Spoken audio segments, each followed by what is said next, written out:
இந்தியாவிலேயே வந்து பாத்தீங்கன்னா சாமியோட கற்ப கிரகத்துக்குள்ள உள்ள போயிட்டு சாமியோட கால தொட்டு கும்பிற ஒரே கோயில் வந்து பாத்தீங்கன்னா இந்த விட்டல் கோயில் தாங்க.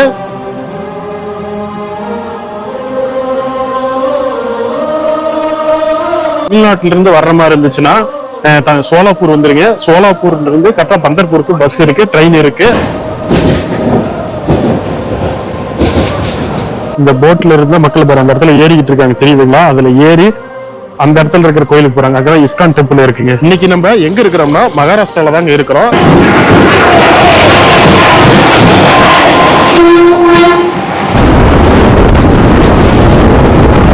இந்த ஆத்துல தாங்க குளிக்க போறோம். பத்ரபாகா நதின்னு சொல்லுவோம். இதுக்கு இன்னொரு பேர் இருக்கு, பீமா ரிவருங்க.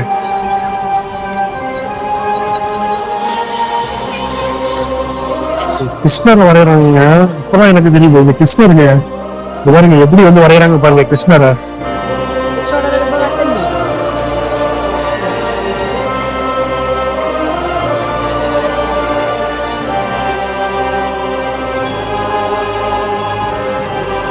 ஐயப்பன் கோயிலுக்கு வந்து பக்தர்கள் நடைபயணம் போறாங்க, முருகன் கோயிலுக்கு வந்து பக்தர்கள் நடைபயணம் போறாங்க பாத்தீங்களா?